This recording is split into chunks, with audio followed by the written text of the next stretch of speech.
name is Leah McDougall, and I work with the 5th and 6th graders at Nativity.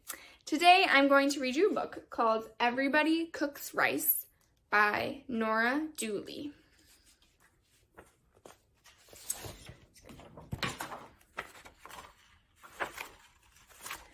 My stomach was grumbling. Mom was cooking dinner, and I couldn't wait to sit down and eat. Carrie, will you go out and find Anthony? Dinner is almost ready. Mom is always asking me to look for Anthony. He's my little brother, and he's such a moocher. If he's not playing ball or hopscotch, he's at the neighbor's house tasting their dinner.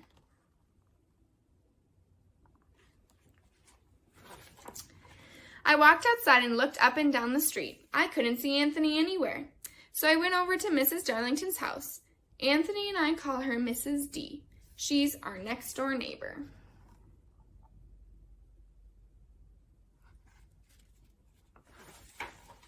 Mr. and Mrs. D are from Barbados. It was Thursday, so their grandchildren, Sean and Stephanie, were over having their favorite dinner, black-eyed peas and rice. At the front door, I could smell fried onions and bacon. It made my mouth water. I ate a small cup of rice and black-eyed peas while Mr. D told stories about Barbados. People swim there and go fishing, even in December. Suddenly, I remembered I was supposed to be looking for Anthony, so I asked if anyone had seen him. Sean said he had seen Anthony going into the Diaz's house, so I went there next.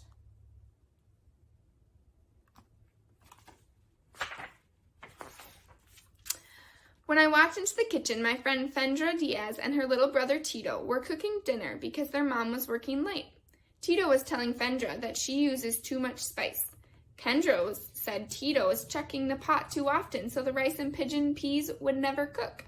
Their teenage brother Jose told them to pipe down because he wanted to watch TV.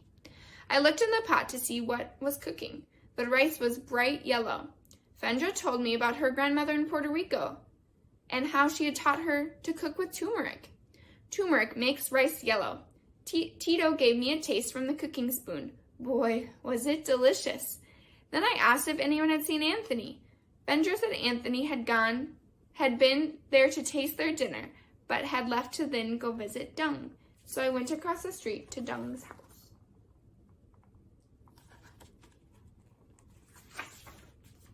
Dung Tran came from Vietnam 5 years ago with his whole family, aunts, uncles, cousins, and all. Dung's older sister, Tam, answered the door. Mr. and Mrs. Tran work late every day, so everyone else takes turns making dinner. It was Tam's turn to cook. She was busy making the garlicky fishy sauce called nuoc chom.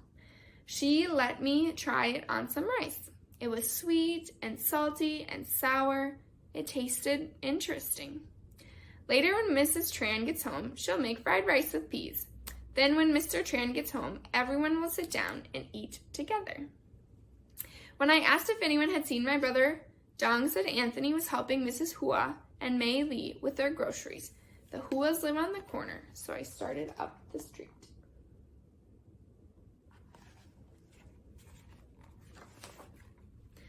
Carrie, wait up, someone called. It was my friend Rajit. He was carrying 3 round metal boxes all clipped together.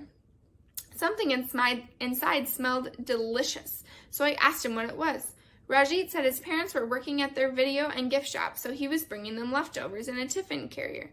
There was a big party at the Krishnamurthy's house last weekend, so Rajit's mother cooked a fancy, colorful Indian dish called biryani. It's made with peas, cashews, raisins, lots of spices, and a special kind of rice. I had tasted biryani at Rajit's house the last time I went out looking for Anthony. When I told Rajit that I was looking for my brother again, he said Anthony and Mei Li were blowing bubbles out of the window at the Hua's house.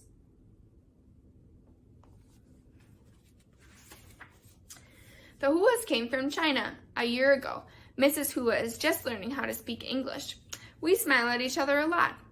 Mrs. Hua was steaming white rice for her family and the boarder who lives in the back. She was also making tofu and vegetables in the wok. That's a big pan with a round bottom. Mrs. Hua always makes me sit down and eat something when I come over.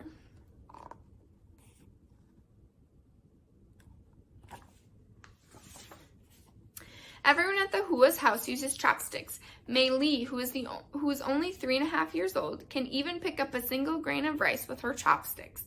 Mei Li laughed at me when I tried using chopsticks and dropped some vegetables. She said Anthony was bye-bye, and so I decided to try our backyard neighbors, the Blues.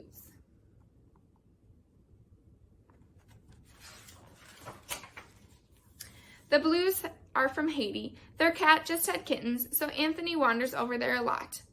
Mrs. Blue teaches English at the community center. We get to call her Madame Blue. Madame Blue speaks 3 languages, French, English, and Creole. When I walk in, Madame Blue was cooking a Creole-style Haitian dinner. It had hot peppers, chives, red beans, and you guessed it, rice. Monsieur Blue works 2 jobs, so he won't be home till late. Madame Blue says the pot will stay in the stove and the rice will get tastier and spicier.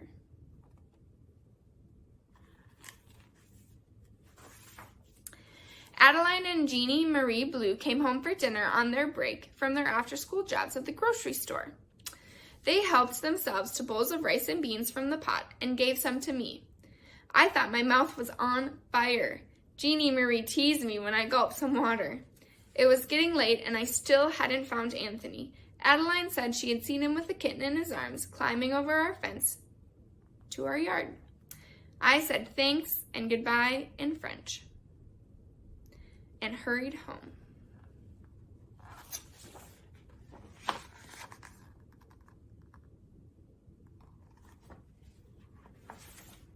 When I walked into the house, Anthony was showing the kitten to our baby sister Anna.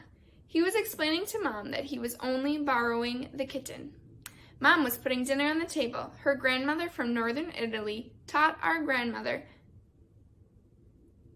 who taught Mom how to cook risi rice with green peas. Mom puts butter, grated cheese, and some nutmeg on it.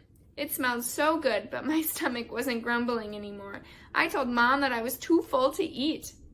Anthony said he wanted to eat his dinner, even though he was full, because he loves rice. And that afternoon, he found out that everybody cooks rice too.